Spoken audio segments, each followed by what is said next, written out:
and welcome to History House. I'm your host, Owen Delaney. Let's begin. On the 19th of November, 1659, a prisoner was led to the Plaza Mayor, main square, of Mexico City for an auto da fe, a ritual public penance event by the Spanish Inquisition for those accused of heresy. Among the 228 charges laid against this prisoner were denial of papal authority, having a pact with the devil, and witchcraft, hechicería, but also charges linked to rebellion, including inciting racial unrest and sedition, including drafting a Declaration of Independence for Mexico, 150 years before the beginning of the Mexican War of Independence in 1810. The most surprising thing about this prisoner was that he was neither Spanish, indigenous, or a slave, nor was he born in what is now Mexico, or Spain for that matter. He was William Lamport, Don Guillen Lombardo de Guzman, as he was known in Spanish, originally from Wexford in Ireland. His life and the circumstances surrounding how he ended up here are truly extraordinary. Not only was his life filled with mystery and sounds like a work of fiction, but his life would inspire various novels and stories, including the fictional character of Zorro. Indeed, he was viewed by some 19th and 20th century Mexicans as a precursor to the leaders who eventually achieved Mexican independence in 1821, to the extent that there is a statue of him in the Ángel de la Independencia, Angel of Independence Memorial in Mexico City. This episode will separate fact from fiction and remove the mask to tell the story of this extraordinary man whose life is certainly not as well known as it should be, either in Ireland or in Mexico. So without any further ado, let's go, Glyn, vamos. William Lamport was born in Wexford, Ireland, likely on the 25th of February 1611, though he later claimed birth dates as late as 1615. He was the son of Richard Lamport, a merchant and ship's pilot, and Alison Aldonza Sutton.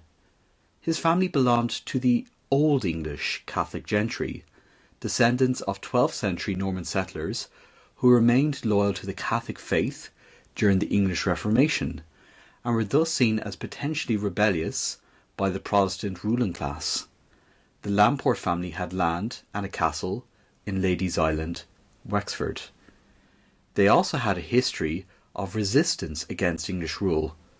His grandfather, Patrick Lamport, was executed in 1617 on the orders of King James I for aid in a Spanish expeditionary force during the Battle of Kinsale in 1601. Following the death of his mother and his father's entry into a religious order, William was raised by relatives and educated by Catholic clergy in Wexford. He received initial instruction in reading, writing and Latin from an Augustinian friar, Thomas Forlon. Following Forlon's death in 1625, he studied with Franciscans Anthony Turner and Walter Cheevers. In 1626 he was sent to the Jesuit College in Back Lane in Dublin, the Back Lane Seminary, and there he studied the Trivium, grammar, rhetoric and logic, as well as Greek. He also received private tuition in poetry and panegyrics, a type of oratory based on praising someone, from Sir Nicholas White, a Member of Parliament. In 1628 he moved to London under the guardianship of a Father Bathe to further his studies. He attended public lectures at Gresham College, an institute of higher learning in subjects including divinity, law, medical science, astronomy and music. He received private instruction in mathematics and geometry from the Oxford graduate John Greaves, and also mastered the art of memory, a classical rhetorical technique that allowed him to memorize and quote vast tracts of literature, including volume and page numbers. His time in London ended abruptly when he published a seditious Latin pamphlet titled Garelum cum Anglia regem et suam fidem, attacking King Charles I and the Protestant heresy. This act of defiance made him a wanted man, forcing him to flee to France to escape execution for high treason. While escaping to France aboard a Scottish ship, Lamport was captured by pirates near St. Malo. He spent approximately 2 years with this pirate band, serving as a mercenary for the French. He claimed to have participated in the siege of La Rochelle, 1628, where he allegedly helped defeat the English navy. Lamport eventually escaped the pirates in Bordeaux around 1630, and he then travelled to Spain, joining the Irish exile community in Galicia. Lamport would eventually resume his studies in Spain. In 1629, he entered the Colegio de Niños Nobles in Santiago de Compostela, St. Patrick's College, for philosophy and arts, and later received a scholarship to the Colegio de Irlandeses at the University of Salamanca to continue his studies.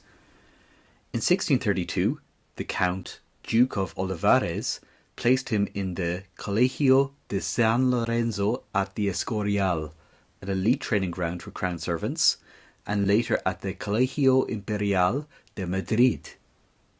Don Gaspar de Guzman, better known as the Count Duke of Olivares, 1587 to 1645, was the chief minister, valido, and principal advisor to King Philip IV of Spain, who reigned from 1621 to 1665, and in essence he took Lamport under his wing as a protégé, becoming the Irishman's benefactor. It was during this period that Lamport Hispanicized his name to Don Guillen Lombardo, adding the Guzman later to honour his patron, the Count Duke of Olivares. At the Colegio Imperial, his curriculum was vast and included mathematics and military science, navigation and nautical geography, politics and economics, and esoteric sciences, which encompassed astrology, occult philosophy, and natural magic. His education also involved a deep study of Spanish constitutionalist theory and critics of colonial legitimacy, such as Bartolomé de las Casas and Francisco de Vitoria, who were the focuses for episode 21 of History House. During the 1630s, Lamport served the Spanish crown across the European continent, especially during the 30 Years' War, a religious conflict that engulfed Europe from 1618 to 1648. I touched upon this war in episode 11 about Queen Christina of Sweden, but for Lamport it was an opportunity to demonstrate his military skills. At the Battle of Nordlingen, 1634, he fought against Swedish Protestant forces in Germany as part of the retinue of the Cardinal Infante Fernando. At the Battle of Fuenterrabía, 1638, he won significant renown leading a company of Irish soldiers during this crucial victory against the French. He also claimed to have performed prodigious services as a spy for Olivares in Italy and Catalonia. For example, Lamport acted as a high-level intermediary for Gilbert Nugent, an Irish recruiter who arrived in Madrid to secretly seek Spanish military support for a Catholic uprising in Ireland. To avoid alerting the English ambassador, Lamport assisted Nugent in navigating the court and prompting the plan to the Council of State. William was eventually appointed Maestro de Campo, field commander, to assist the secret military expedition before circumstances forced him to divert his path to Mexico. In 1636, Lamport was reportedly assigned to the Royal Council responsible for awarding titles, viceroyalties and pensions, a role that involved managing confidential government patronage, and Lamport also claimed the Infante Fernando, the King's brother, sent him to Venice to conduct financial negotiations that lasted approximately 40 days. In addition to this, Lamport recounted a specific, secret and confidential matter he handled for King Philip IV involving the Bishop of Avila. His successful handling of this task allegedly led to his receiving a simple benefice from the bishop and the lifelong trust of the monarch. As a consequence of all this, Lamport's standing in the Spanish court greatly increased, and his social standing is evidenced by the fact that he was part of the Royal Court Society and claimed to have had personal audiences with King Philip IV and the Queen. His charisma and striking appearance, red-haired and handsome, led him to be depicted by the leading artists of the age, a rare honour reserved almost exclusively for those in high society. Lamport is reputed to be the subject of a painting by Peter Paul Rubens titled Portrait of a Young Captain, also known as Young Man in Armour, dated around 1634 to 1635, and the image I used for this episode.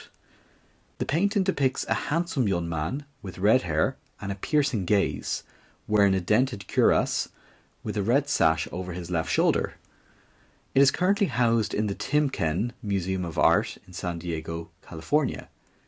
However, there is historical debate regarding the sitter's identity. While some scholars identify him as Lamport, others have suggested it is a portrait of Vincenzo il Gonzaga, or his brother Francesco, based on early inventory records.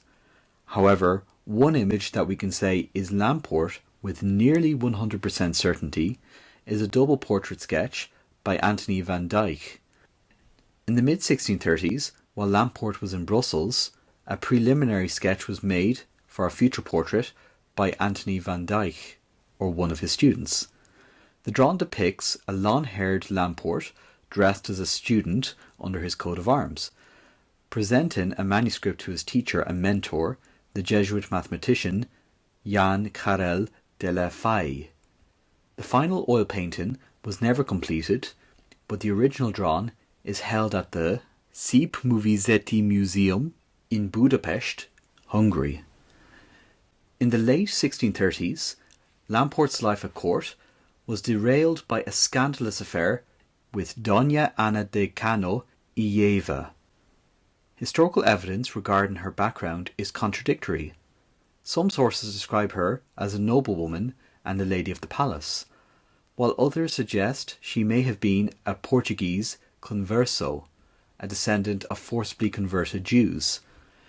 The pair engaged in an unwed cohabitation in Madrid that resulted in a significant social scandal. One account states that Lamport smuggled her out of the royal palace in early 1638 to live in an apartment on the Calle de la Magdalena. Around 1639 to 1640, she gave birth to their daughter, Teresa.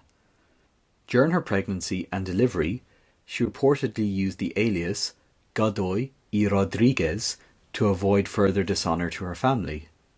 The fallout from this affair, either the dishonour it brought to her noble family or Lamport's desire to avoid an unwanted marriage, is cited as a primary reason he was sent or fled to New Spain in 1640. Lamport also reportedly told his brother he was travelling to Mexico specifically to collect debts from Anna's relatives. In any case, in April 1640, Lamport would be sent to New Spain, and while the fallout regarding Anna and conveniently removing Lamport in order to let things calm down is certainly a valid excuse, there also appears to have been another reason behind all this, in that Lamport was reportedly entrusted with a secret mission. Lamport's primary official reason for travelling to New Spain, according to his own testimony and historical records, was to serve as a personal spy for King Philip IV's chief minister, the Count Duke of Olivares. One of the objectives of this mission included investigating Creole unrest. Creoles, criollos in Spanish, were people of full Spanish ancestry in Mexico, and they made up a minority of the population, which was mainly mixed race, Spanish and indigenous, full indigenous, or those of African descent, who were slaves.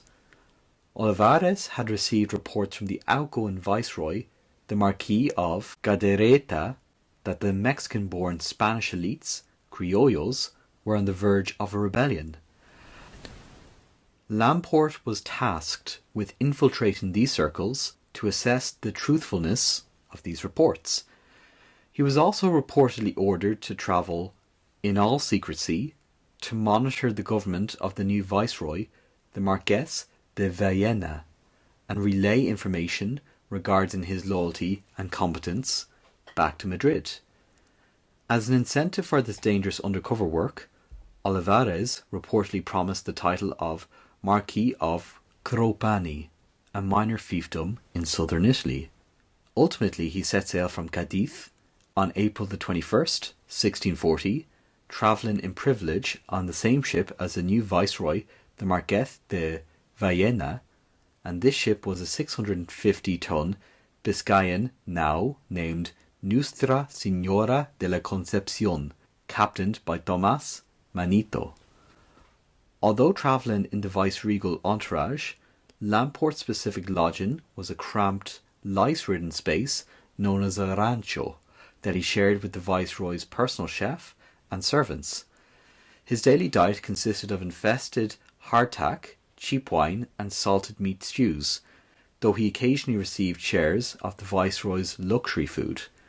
The voyage included several stops, including the Canary Islands, the island of San Martin, and Puerto Rico, where passengers were allowed to go ashore to wash and replenish supplies.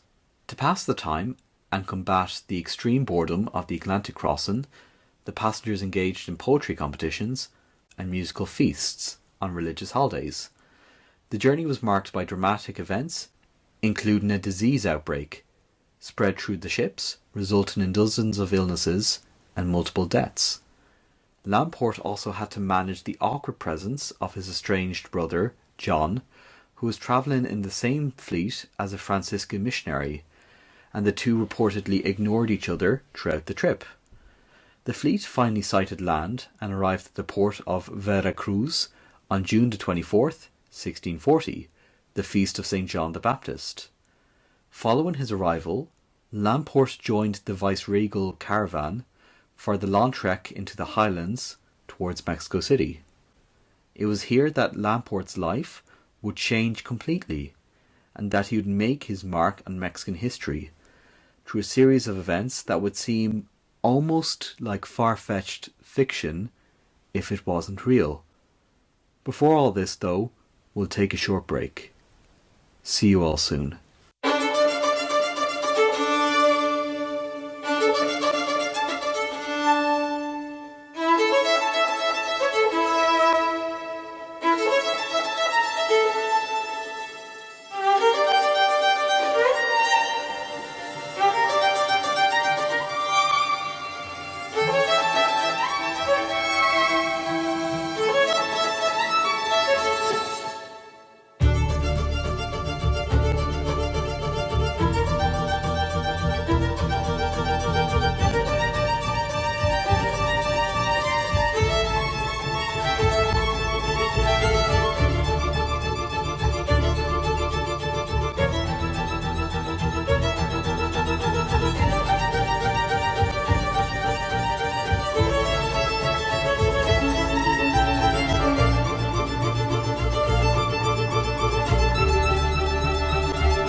Welcome back.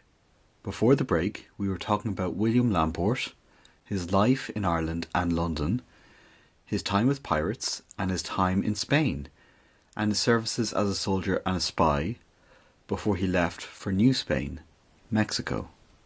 Now we will continue the story with a series of twists and turns and unexpected events that would seem like far-fetched fiction if it wasn't true. As mentioned before, William Lamport arrived in Veracruz on the 24th of June, 1640, travelling in the privileged entourage of the new Viceroy, the Marquis of Villena, and the Visitor General Juan de Palafox y Mendoza. Lamport quickly integrated into the small world of Mexico City's elite. After a brief tenure as a government surveyor, he found employment as a Latin and grammar tutor for the sons of Fernando Carrillo, the principal clerk of the city council. He lived in the Carrillo home, moving in high society circles, attending social functions, and even courting Antonia de Valerias y Turcios, the daughter of a wealthy widow. During this time, he funneled information regarding political corruption to both Olivares in Spain and Bishop Palafox in Mexico. In June 1642, Lamport assisted Bishop Palafox in the peaceful overthrow of Viceroy Villena. Portugal had been in a union with Spain, but a rebellion had broken out there, and given that Villena was a first cousin of the rebel leader, the future King John, João IV, there was obviously suspicions regarding the Viceroy. Despite assisting in the peaceful ousting of Villena, Lamport was subsequently denied a post in Palafox's temporary government, creating a sense of bitterness which would become deeper and more entrenched with a series of unfortunate events for the Irishman in Mexico City. He had invested his entire 7,000 peso fortune, funds provided by the Spanish crown for his espionage mission, into a wheat farming partnership that was completely wiped out by a devastating 2-year drought. Furthermore, his primary protector in Mexico City, the influential clerk Don Fernando Carrillo, died in early 1642, leaving Lamport without a patron. His desperation reached a breaking point when the incoming fleet failed to bring him the title of Marquis of Cropani, or the high government post he believed he had been promised by the Count Duke of Olivares. Living in the Carrillo household, Lamport witnessed the grievances of the disenfranchised. A pivotal moment came when he met Don Ignacio, an indigenous elder who had come to the capital seeking legal redress for the horrific labour conditions and abuses in the Taxco silver mines. Lamport was deeply moved by the plight of these miners, indigenous peoples, and enslaved Africans, who he felt were living under a tyrannical and illegitimate Spanish rule. He came to increasingly believe that the indigenous peoples were the rightful owners of the land and that the Spanish had seized it illegally. Lamport's elite education in Spain had also familiarized him with constitutionalist theories that he now turned against the crown. He was heavily influenced by Francisco de Suarez, who argued that political authority rested on a human pact or social contract with the people rather than absolute divine right. He also adopted the more radical views of Juan de Mariana, who defended the right of a populace to resort to tyrannicide and rebellion if a ruler breached ancient laws or became a tyrant. Lamport argued that because Spain's rule in the New World was based on intrusive power, Mexico not only could, but should rise up. In addition to this, and alongside the rebellion in Portugal, a rebellion was also taking place in Catalonia, which suggested that the Spanish monarchy was on the verge of collapse. As such, the timing for rebellion would be perfect, given the multiple conflicts that the already overstretched Spanish military was facing down. The final trigger for the rebellion was a spiritual and psychedelic encounter. Seeking vision of the future, Lamport induced Don Ignacio to ingest peyote, a cactus which causes hallucinations. According to testimonies, Ignacio predicted that Lamport would be elected King of New Spain and that the miners of Taxco would support his cause. During the autumn of 1642, Lamport's boasts about his plans became common knowledge among his neighbours in Mexico City. He even went so far as to read drafts of his independence plan to them, which horrified those who heard it. One neighbour, Captain Felipe Mendez, or Diz, a veteran soldier, initially sought to inform a royal judge, Andres Gomez de Mora. However, the judge was reluctant to act on charges of political sedition due to Lamport's known connections to high-ranking officials in Spain. Fearing the plot was real and dangerous, Mendez instead went to the Mexican Inquisition on the 26th of October, 1642. Because the Inquisition lacked jurisdiction over civil treason, Mendez framed his report around spiritual crimes, such as Lamport's use of peyote and his practice of astrology to predict the success of the rebellion. Following Mendez's report, constables of the Holy Office arrested Lamport at his home late that same evening. A search of his personal papers uncovered a bound volume that provided undeniable proof of his revolutionary activities. The most compelling document found was Lamport's draft for his proclamation of insurrection for the Kingdom of New Spain. The proclamation went beyond mere sedition by attacking the very principle of Spanish legitimacy in the Americas. Most of the New World had been awarded to Spain on account of the Pope through the Treaty of Tordesillas.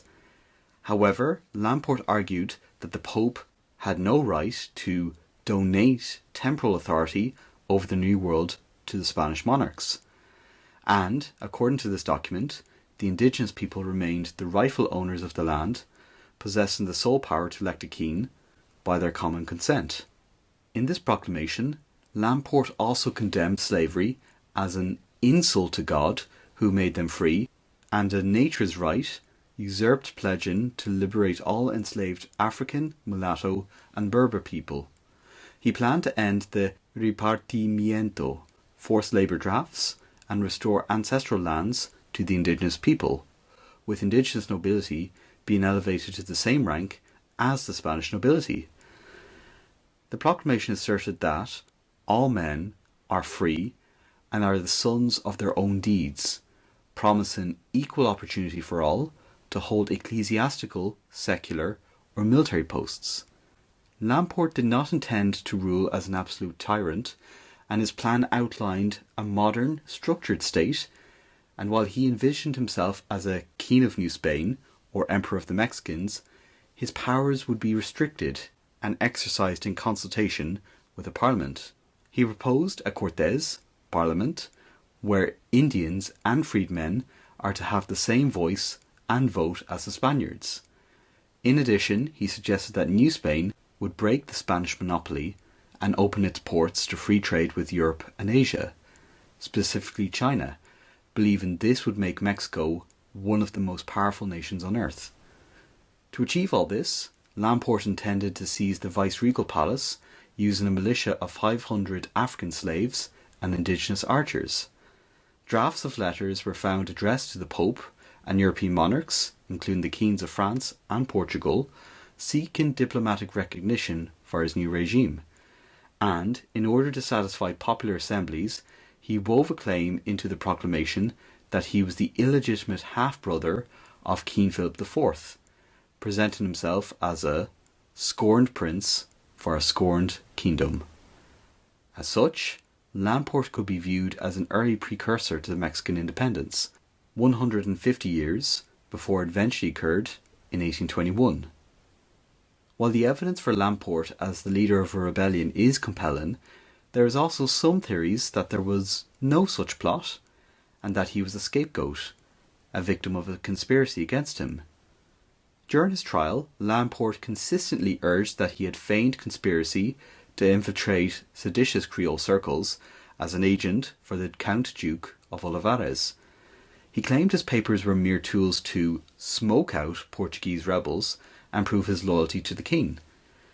In addition to this, while Lamport was known as a hechura, protege of the Count Duke of Olivares, it was also true that Olivares' power was waning in Spain, and that his agents in the New World became targets for his political enemies. Some historians suggest he was a law subject framed by political rivals who wanted to remove a dangerous witness to their own corruption. Lamport himself accused the inquisitors of being thieves who seized the estates of wealthy merchants on spurious charges of Judaism to enrich themselves, and his arrest followed closely after he had attempted to send reports to the King documenting inquisitorial misconduct. Curiously, the Inquisition did very little to investigate the actual claim of the militia or the conspiracy among the populace, leading some scholars to believe the plot existed merely in Lamport's head, as a product of his unruly imagination. This has led some scholars to suggest that Lamport's plot was a synthesis of real social grievances and personal delusions, while his proclamation uniquely addressed the suffering of indigenous and enslaved people, making him a genuine precursor of independence leaders. His claim to be the illegitimate brother of King Philip IV suggests a level of megalomania that blurred the line between a viable political plan and a fantasy. In any case, whether Lamport was truly serious about launching a rebellion, and whether the evidence for this was forged or merely existed in his head, he would be arrested on the evening of the 26th of October 1642 and was initially charged with heresy, sorcery and practicing astrology, though these charges were often used by the Inquisition to claim jurisdiction over what was effectively political treason. In 1643, King Philip IV ordered that Lamport be prosecuted swiftly for minor religious offences and then transferred to secular authorities to be returned to Spain. However, the Mexican inquisitors resisted, citing the need for authorization from Madrid and continuing to accumulate evidence of his sorcery to keep him in their custody. He was imprisoned in the Casa de Pegaso, a private residence modified into a prison, and held in solitary confinement in a whitewashed cell with a single barred window. Although he was initially given a salary of 2 reals per day for upkeep and provided with paper to prepare his defence, he was strictly forbidden from communicating with other prisoners.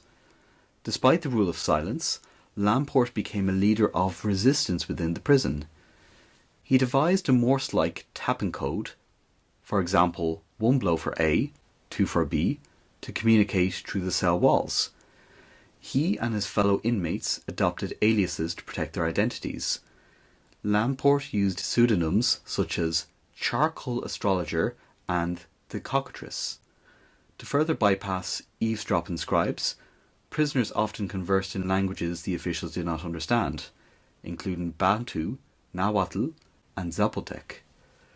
By the mid-1640s, the Inquisition relaxed his isolation, and he shared his cell with several figures, including Portuguese merchants, a cellmate named Juan Francisco de Leon Jaramillo, who betrayed Lamport by reporting his plans to start a rebellion involving African and indigenous people upon his release, and Solomon Machoro, a Jewish prisoner, and Lamport even helped him in writing a formal theological opinion to assist in Machoro's legal defence regarding his baptismal status. As the years passed, Lamport's mental health began to oscillate between lucid defiance and paranoid delirium. In 1650, his isolation was briefly alleviated when he received heartfelt letters from his mistress, Ana de Cano y Lleva, and his daughter, Teresa, with Ana pleading for his return and expressed her continued devotion, signing herself as his beloved Mujercita. She wrote as though they were married in the eyes of God, despite the fact that Lamport had never legally married her, and had actually denied the marriage during his trial to protect her and their daughter from the Inquisition. However, these letters would be seized by the Inquisition, ensuring that the happiness he received from these letters would be short-lived. It was also in 1650 that he attempted and succeeded in escaping from prison. On the night of the 25th to the 26th of December 1650, Lamport escaped with his cellmate, Diego Pinto Bravo, a blacksmith. After conducting a dry run to ensure that they would complete the task in under 8 hours, they used improvised tools to aid their escape. They fashioned a crowbar from an iron bed frame, a bore from a piece of iron fixed to a bone, and a plane from a metal hinge.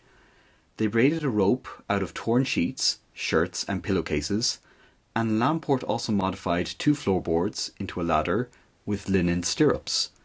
Lamport used a brazier to heat his tools to remove locks, and instructed Diego to bury the tools after they scaled the garden wall, hoping that the absence of tools would make their escape appear assisted by demons or divine intervention. They lowered themselves from the cell window into a courtyard, broke through 3 doors into a garden belonging to Inquisitor Manioska, and scaled the garden wall using a plank to reach the street. Instead of immediately fleeing the city, Lamport spent the night posting libelous placards titled Declaración de los Justos Juicios de Dios, Declaration of the Just Judgments of God, on the doors of the Metropolitan Cathedral of Mexico and at prominent locations of the streets of Tacuba and Donceles. These posters denounced the inquisitors as thieves and unfaithful, and Lamport himself entered the viceregal palace and handed a 17-page letter to a halberdier, Jose de Villafuerte, insisting it be delivered only to the hands of the viceroy, the Count of Alba de Liste. It contained a detailed critique of inquisitorial corruption. Lamport initially sought help from a master tailor, Francisco de Garnica. Because many people had seen Lamport arrive, a fearful Garnica transferred him to the home of a coachman, Alonso de Benavides, on the Calle de los Donceles, which was dangerously close to the Inquisition's headquarters. On December the 28th, after hearing an inquisitorial edict at High Mass that threatened excommunication for anyone aiding the fugitives, and Garnica's nerves failed, he went to the Holy Office at midday to denounce Lamport, and at approximately 2 p.m. on December the 28th, officials stormed Benavides' home and found Lamport eating lunch in an alcove under the stairs. Though he threatened his captors, he was easily overpowered, bound, gagged, and returned to the secret prisons. To prevent Lamport's suicide, his hands were fettered and his feet placed in stocks. Inquisitor Manioska, whom Lamport had publicly libelled during his escape, was particularly vengeful, at one point physically pinning Lamport's neck to the ground while reciting scripture. Lamport initially tried to mitigate his fate by writing a 22-stanza poem titled The Penitent Christian, intended as a retraction of his libels, but the inquisitors ignored it. By 1651, the Suprema in Madrid, likely under pressure from King Philip IV, ordered that Lamport be watched to prevent suicide and allowed a companion and books. However, his latest bout of isolation left him intolerant of others, and he clashed with a new cellmate, Andrés Iriquois, who in 1654 betrayed Lamport by informing guards of a secret project, a collection of 918 Latin psalms and hymns that the Irishman had wrote. Denied paper he wrote in tiny script on linen bedsheets using improvised ink made from candle soot, citrus juice and honey. These writings were a complex blend of classical learning, quoting Virgil, Horace and Seneca from memory, while also fiercely condemning African slavery and advocating for indigenous land rights, with Lamport declaring himself a prophet and the rightful Emperor of the Mexicans. The inquisitors refused to acknowledge Lamport was mentally ill, because doing so would have him removed from their jurisdiction. His condition deteriorated into pathological paranoia and dirty protests. He refused to wash, shave, or use a chamber pot, eventually smearing himself with his own excrement, which he claimed was a cure for an eye complaint. In 1655, after a violent struggle with a warden that left him with a stab wound, he was forcibly cleaned and beaten by guards. He also experienced frequent visions of a guardian angel dressed in scarlet. By late 1659, the Holy Office had accumulated a total of 228 charges against him, ranging from sorcery and astrology to formal heresy and denying papal authority. On October the 30th, 1659, a tribunal of 7 inquisitors met to decide his fate. The vote was initially tied 3-3, with one inquisitor requesting ratification from Spain. However, Mañosca pressured Inquisitor Barnabé de la Higuera, who was vulnerable to blackmail, to change his vote to relaxation, death. For nearly 20 years, Higuera had lived openly with 2 female slaves, one described as a mulatto and the other as an African, and had fathered at least 2 children with them, and he maintained a scandalous, ostentatious lifestyle that he could not legitimately afford. As such, Lamport was sentenced to be burnt alive as an obstinate heretic. Lamport's final day, the 19th of November, began at 6 a.m. with a massive procession of the condemned. Dressed in a San Benito, a conical hat, he remained silent during the all-day ceremony in the Plaza Mayor, occasionally taunting his accusers by using a small green cross to brush his moustache. At the execution site, he was tied to a stake with an iron collar. In a final act of defiance, just as the pyre was being lit, he forcefully slipped from his bonds and threw himself from the stake, causing the iron collar to strangle him instantly. This effectively robbed the Inquisition of the ritual display of his suffering, and his remains were reduced to ashes and dumped into a nearby stream by midnight to ensure no memory of him remained. While Lamport's reputation was tarnished officially in the years after his death, his memory gradually came to be remembered and even celebrated as years turned into decades and eventually centuries. In the 1660s, the Irish Franciscan Fray Diego de la Cruz, born Diego Nugent, was tried and punished in Guatemala by the Inquisition for publicly praising Lamport, claiming he was more Christian than the Inquisitors.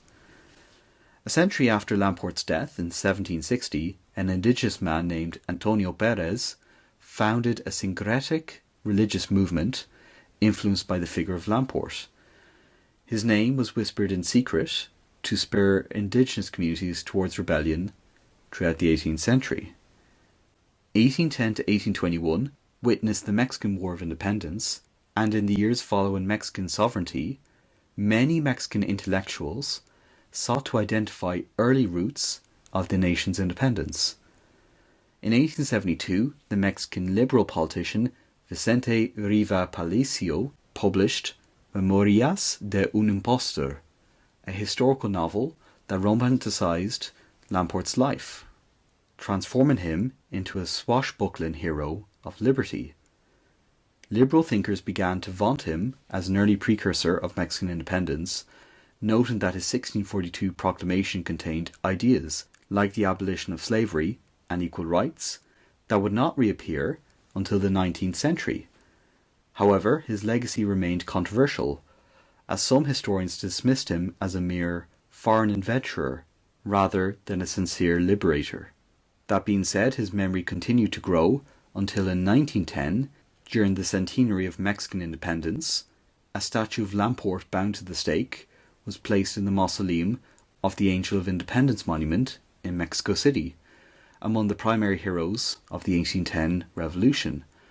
While the statue remains at this monument, it's fair to say that his name is not synonymous or easily identifiable among Mexicans, both in terms of Mexican independence or even generally. However, there has been a small but growing interest in Lamport within Ireland, particularly in his birthplace of Wexford, mainly as a result of his connections to the fictional character of Zorro. This specific link was proposed in the late 1990s by Italian historian Fabio Francarelli, and he argued that Johnston Macaulay, an Irish-American journalist, read Riva Palacio's work, which was inspired by Lamport, and adapted its themes for his own character, Don Diego de la Vega, who first appeared in 1919, and subsequent adaptations for TV and cinema. Similarities between Lamport and Zorro include the fact that they both maintain a facade of being an intellectual while secretly engaging in daring rebellion. Both are portrayed as exceptional swordsmen and lovers of poetry and the arts. Both lead conspiracies of noblemen to overthrow oppressive Spanish government and defend the underprivileged. And there's the fact that both heroes share strong ties with Franciscan friars. In addition to this, Troncarelli emphasises that both Riva Palacio and Johnston Macaulay were Freemasons. He suggests that the iconic Z is not just an initial, but a Masonic symbol derived from the Semitic word ziza, meaning shining, representing the divine sparkle of the human spirit. In Riva Palacio's novel, the hero saves himself from despair by discovering this principle, and Zorro similarly leaves his mark with the Z as a symbol of light triumphing over darkness. It is believed that Macaulay borrowed the alias Zorro, Spanish for fox, from another character in a different Riva Palacio novel, Martin Garatuza, which was based on a different 17th-century opponent of the Inquisition. Macaulay then streamlined the complex political plot of the Mexican novel into an action-oriented story set in Spanish California rather than Mexico City. While some historians have questioned this link, the link between Zorro and Lamport has grown to the extent that a series of events called Zorro Fest in Lamport's native Wexford took place from 2012 to 2015, ensuring that the memory of this Irishman in Mexico has continued through his association with this character and is likely to become more well known in the years ahead, especially with the recent comic book adaptation of Lamport over the past decade. To conclude, William Lamport was a complex figure whose motivations remain complex. On the one hand, some people regard him as an opportunist who sought to utilize political language, emphasizing the abolition of slavery and independence of Mexico, New Spain, for his own gain. On the other hand, it cannot be denied that Lamport came to be seen by some 19th and early 20th century intellectuals as a precursor to Mexican independence leaders such as Father Miguel Hidalgo, Ignacio Allende, Vicente Guerrero, and Guadalupe Victoria, justifying the inclusion of a statue of him in the Ángel de la Independencia, Angel of the Independence Memorial in Mexico City. Indeed, in Coyoacán, Mexico City, there is Guillén de Lampart Elementary School, and students there apparently seen a son associated with him, and there is also a preparatory school in Oaxaca called the Instituto Guillén de Lamport. In Ireland, awareness has grown gradually over the years, not least because of his connections with the character of Zorro, and I hope that this podcast will help raise awareness about this extraordinary man, no matter his motivations. With all this considered, I think the final word should go to the historian Dominic Crewe, who described Lamport as, quote, the quintessential impostor, the masked man leading a double life, and the sincere Irish liberator, end quote. A contradictory man who nonetheless left his mark in history in a strange and yet important way, as so many men and women have done across the centuries. That's all for today. The next episode will continue exploring Irish connections with Mexico through its most important episode, St. Patrick's Battalion, Los San Patricios, Irishmen who fought for Mexico during its war with the United States from 1846 to 1848. It promises to be a fascinating episode, so consider clicking the subscribe button on YouTube or the follow button on Spotify to keep up to date with the latest History House episodes, and check out our social media pages on Facebook and Instagram to see additional material for each episode. And until next time, keep her lit.